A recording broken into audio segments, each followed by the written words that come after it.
આ સ્થાનિક સ્વરાજ્યની ચૂંટણીઓ હતી ને ત્યારે આપણા ત્યાં ધારાસભ્ય રાકેશ દેસાઈ જ્યાં જ્યાં ચૂંટણી પ્રચાર કરવા ગયા ને ત્યાં સ્ટેજ પરથી એક વાત બહુ જોરમાં કીધી કે અમે ટાઇડલ ડેમ લઈ આવ્યા. આ ટાઇડલ ડેમનું કામ જે ગતિએ થતું છે તે ગતિ ઉપર તો શંકા છે, જેનો રિપોર્ટ તો હું બાદમાં આપીશ જ, સમય આવશે ત્યારે. પરંતુ આજે વીરાવળ ગામના ખેડૂતોનો એવો આક્ષેપ થયો કે આ ટાઇડલ ડેમના કારણે અમારી જગ્યા બધી ધોવાઈ ગઈ અને આ બાજુ પાછળ જો હાલત જોશો ને, હું અત્યારે 0 ડિગ્રી પર ઊભો છું એમ કહે તો ચાલે, આ ભેખડ જો ખસી જાય તો હું નીચે. આ ડામરનો રસ્તો છે, બરાબર. આ રસ્તો અહીંયાથી આખો અંદર ગરકાવ થઈ ગયો છે, એટલે કે આ બધી જગ્યા ધોવાઈ ગઈ છે. 10,000 સ્ક્વેર ફૂટ જેવી જગ્યા અંદર જતી રહી છે અને 10,000 સ્ક્વેર ફૂટ જગ્યા અમે એમને રસ્તો બનાવવા માટે આપ્યો. હવે અમારા પાસે કંઈ બચ્યું જ નથી. આ ટાઇટલ ડેમ દ્વારાની ભૂલોના કારણે અમારા 2 ખેડૂતોની આ બધી જગ્યા ધોવાઈ અને પૂરી થઈ ગઈ છે. હવે અમારા પાસે છે કે અમે બધું ગુમાવી દીધું છે. હવે અમારા માટે ગુમાવવા માટે કંઈ નથી. પણ તમારા માધ્યમથી સી પાટીલ સાહેબ અને રાકેશ દેસાઈ અને અમારા આરસી પટેલને એ જણાવું છું કે અમે તમને લોકોને આજે ખોબા ભરીને મત આપ્યા હતા, એ એટલા માટે આપેલા હતા કે તમે આવા વિકટ સમયમાં અમારા સાથે આવીને ઊભા રહો, અમને સાથ સહકાર આપો. પણ આજે 3 દિવસથી 4 દિવસથી સામાન્ય નાનો પારો તૂટ્યો છે, એ પારો આજે પણ રિપેર નથી થતો.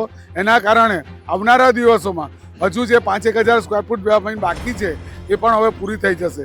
હું ધોવાઈ આ અમે જોઈ લેવું ને, અમે ફોટા પાડી લેવું ને એ અમારી લગભગ 2 વીઘા જેટલી જગ્યા જતી રહી. આ ધોવાણ કેમ થાય?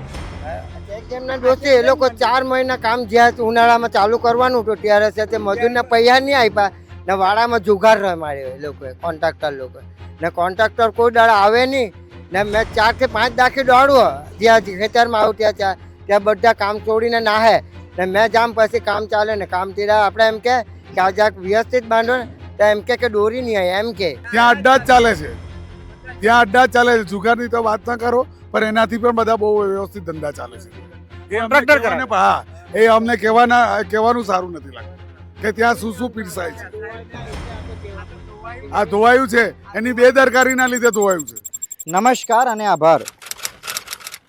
વિકાસ કરવો અને વિકાસને વાસ્તવિક રીતે રજૂ કરીને તેને પૂરો કરવો, આમાં આસમાન જમીનનો તફાવત હોય. આ સ્થાનિક સ્વરાજ્યની ચૂંટણીઓ હતી ને ત્યારે આપણા ત્યાં ધારાસભ્ય રાકેશ દેસાઈ જ્યાં જ્યાં ચૂંટણી પ્રચાર કરવા ગયા ને ત્યાં સ્ટેજ પરથી એક વાત બહુ જોરમાં કીધી કે અમે ટાઇડલ ડેમ લઈ આવ્યા. આ ટાઇડલ ડેમનું કામ જે ગતિએ થતું છે તે ગતિ ઉપર તો શંકા છે, જેનો રિપોર્ટ તો હું બાદમાં આપીશ જ, સમય આવશે ત્યારે. પરંતુ આજે વીરાવળ ગામના ખેડૂતોનો એવો આક્ષેપ થયો કે આ ટાઇડલ ડેમના કારણે અમારી જગ્યા બધી ધોવાઈ ગઈ અને આ બાજુ પાછળ જો હાલત જોશો ને, હું અત્યારે 0 ડિગ્રી પર ઊભો છું એમ કહે તો ચાલે, આ ભેખડ જો ખસી જાય તો હું નીચે, એટલે દૂર જતો રહું છું. આ રસ્તો છે અહીંયા, આ બાજુ હટો જો, આ રસ્તો છે, જોજો આ ડામરનો રસ્તો છે, બરાબર. આ રસ્તો અહીંયાથી આખો અંદર ગરકાવ થઈ ગયો છે, એટલે કે આ બધી જગ્યા ધોવાઈ ગઈ છે. આ જગ્યા કોની છે? તમારી? હા, મારી. કેટલી જગ્યા છે? એ તો ટોટલ 32 ગુંઠા જગ્યા છે. એમાં લગભગ એટલે 32,000 સ્ક્વેર ફૂટ જેવી થાય. એમાં 10,000 સ્ક્વેર ફૂટ જેવી જગ્યા અંદર જતી રહી છે અને 10,000 સ્ક્વેર ફૂટ જગ્યા અમે એમને રસ્તો બનાવવા માટે આપ્યો. હવે અમારા પાસે કંઈ બચ્યું જ નથી. આ ટાઇટલ ડેમ દ્વારાની ભૂલોના કારણે અમારા 2 ખેડૂતોની આ બધી જગ્યા ધોવાઈ અને પૂરી થઈ ગઈ છે. હવે અમારા પાસે છે કે અમે બધું ગુમાવી દીધું છે. હવે અમારા માટે ગુમાવવા માટે કંઈ નથી. પણ તમારા માધ્યમથી હું સી પાટીલ સાહેબ અને રાકેશ દેસાઈ અને અમારા આરસી પટેલને એ જણાવું છું કે અમે તમને લોકોને આજે ખોબા ભરીને મત આપ્યા હતા, એ એટલા માટે આપેલા હતા કે તમે આવા વિકટ સમયમાં અમારા સાથે આવીને ઊભા રહો, અમને સાથ સહકાર આપો. પણ આજે 3 દિવસથી 4 દિવસથી સામાન્ય નાનો પારો તૂટ્યો છે, એ પારો આજે પણ રિપેર નથી થતો. એના કારણે આવનારા દિવસોમાં હજુ જે 5,000 સ્ક્વેર ફૂટ બાકી છે એ પણ હવે પૂરી થઈ જશે. એટલે તમારા માધ્યમથી હું કોન્ટ્રાક્ટરને, તમે ધમકી સમજો તો ધમકી અને હકીકત સમજો તો હકીકત, જ્યાં સુધી અમને રજૂઆત જ કરવાની વિનમ્રતાથી. વિનમ્રતાની હવે હદ પતી ગઈ છે. આજે 4 દિવસથી અમે તરફથી તંત્રે કોઈ કામ નહીં કર્યું. 4 દિવસથી કામ કરે છે. ગોકુળ ગતિએ કામ થાય છે. સાહેબો, ગિલાની સાહેબોને અમે ફોન કરીને બોલાવીએ છીએ કે ભાઈ આવીને પરિસ્થિતિ જો, કોઈ એક્સપોર્ટ માણાને લાવો તો આ પારો બંધ થશે. પર 4 દિવસથી આ ગાંડા ગાણી બસ નાખે કપચી ધોવાય છે. આ ગેલાની સાહેબ તો છે ને, ગેલાની સાહેબ, હું કલેક્ટર સાહેબ તમને કહીશ, મેં આપને ફોન તો કર્યો જ છે. આ ગેલાની સાહેબ કદાચ તમારા આઈએસ કક્ષાના કલેક્ટરો અને સચિવો કરતાં પણ મોટા છે. એ કદાચ મંત્રી કરતાં મોટા છે. કદાચ આપણા જલશક્તિ મંત્રી છે ને, જલશક્તિ મંત્રી CR પટેલ, એના કરતાં મોટા છે. એમની પાસે સમય નથી આવી બધી નાની નાની વસ્તુઓ આવીને જોવાનો. એમની પાસે સમય છે ઓફિસમાં બેસીને એસીની હવા ખાવાનો. એમનો કોઈ રિસ્પોન્સ પ્રોપર નથી આવ્યો હજુ.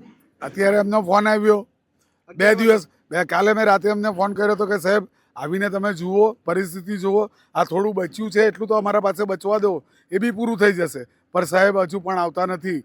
ને હજુ બી અત્યારે પણ અમે એને ફોન કર્યો છે જસ્ટ કે અમે 11 વાગે એટલે હું આવીશ, પણ હજુ પણ આવ્યા નથી. મારે કલેક્ટરમાં મિટિંગ છે. પણ તમારા માધ્યમથી મેં એક વસ્તુ તો કોન્ટ્રાક્ટરને જ કહેવું જ છું કે અમે તો જે બી કંઈ ગુમાવ્યું છે ગુમાવી દીધેલું છે, પણ જ્યાં સુધી અમને યોગ્ય વળતર નહીં આપશે ને ત્યાં સુધી કોન્ટ્રાક્ટરને તો અમે એક ખીલી પણ અહીંયા મારવા નહીં દઈશું. એટલે ડેમનું કામ નહીં કરવા. ના, ડેમનું કામ પણ નહીં કરવા દઈશું. ને અમે તો ગુમાવવા માટે કંઈ છે નહીં. જે ગુમાવવાનું હતું ગુમાવી દીધું, પણ કોન્ટ્રાક્ટરને કે તારે કંઈ ગુમાવવાનો વારો નહીં આવે, એ સાચો છે. હવે આ ટાઇડલ ડેમનું જે કામ છે, ગ્રામજનોએ કીધું કે કામ અમે આગળ થવા દઈશું નહીં. પરંતુ સરકારને આવી ઘણી બધી ધમકીઓ મળી છે. સરકાર ધારે તે કરીને રહે છે, તે આપણે જોયું છે. પરંતુ હાલ સરકાર જે સંવેદનશીલતા બતાવે છે તે ગ્રાઉન્ડ ઉપર દેખાવી જરૂરી બને છે. કારણ કે આપણે સ્ટેજ ઉપરથી ભાષણો આપી દઈએ અને અનાઉન્સ કરી દઈએ, આ બધી પબ્લિકે તો તમારા માટે મત માંગેલા છે. મત માંગવા દોડેલા કે મહેનત કરેલી કે નહીં કરેલી? મતના માટે રાત દિવસ એક કરી દીધા છે અમે લોકોએ. આ બીજેપીની સરકાર લાવવા માટે સવારથી સાંજ સુધી અમે લોકોએ રાતને દિવસ એક કરી દીધો છો કે આવા વિકટ સમયમાં અમારે સાથે આવીને ઊભા રહી. કોઈ મળવા નથી આવ્યું? કોઈ મળવા નથી આવ્યું. કોર્પોરેટરોમાં આસિફભાઈ એકવાર આવ્યા છે અને ભૂરાભાઈ કાલે એકવાર આવી ગયા છે. ત્યાર પછી કોઈ પણ ધારાસભ્ય પણ નથી આવ્યું અને કોઈ એક નેતા અહીંયા આવીને અમને પૂછ્યું નથી કે ભાઈ શું પરિસ્થિતિ છે. સાચી વાત છે. ભૂરાભાઈ, આસિફભાઈ જો આવી શકે, અધ્યક્ષ જો જવાબદારી નિભાવી શકે, તો ચૂંટાયેલા ધારાસભ્યને તો આવવામાં શું વાંધો? કાકા, તમારા ધારાસભ્ય નામ શું? રાકેશભાઈ. તમને નહીં ખબર હતી? હા, કાકા, હું ધોવાઈ ગયું? આ અમે જોઈ લેવું ને, અમે ફોટા પાડી લેવું. ને એ અમારી લગભગ 2 વીઘા જેટલી જગ્યા જતી રહી. 2 વીઘા છે? 2 વીઘા જેટલી. હા, હું ખેતીનો પાક એરિયા અમારો જ છે. હા, પાણીમાં જ પડે. તેમાં કેટલી 2-2.5 વીઘા વાહે પણ ઓછી નહીં હોય. બધી જમીન હેડી જો ને, આંખ દેખા જ લાણ પડે હેક્ટર. રસ્તો ખરો ને, એ રસ્તામાંથી જે તો પછી સહકારી મંડળીઓ આ ધોવાણ કેમ થાય? ચેકડેમના દોસ્તી એ લોકો 4 મહિના કામ જ્યાં ઉનાળામાં ચાલુ કરવાનું હતું ત્યારે છે તે મજૂરને પૈસા નહીં આપ્યા ને વાડામાં જુગાર રમાડ્યો એ લોકોએ, કોન્ટ્રાક્ટર લોકો. ને કોન્ટ્રાક્ટર કોઈ દાડા આવે નહીં. ને મેં 4 થી 5 દાખી દોડવું જ્યાં ખેતરમાં આવું ત્યાં બધા કામ છોડીને નાહે. ને મેં જામ પછી કામ ચાલે ને કામ તીરા આપણે એમ કે આ જ્યાં વ્યવસ્થિત બાંધો ને તો એમ કે દોરી નહીં આવે, એમ કે મજૂરી આવે એવું કે એમ. હા, સાચી વાત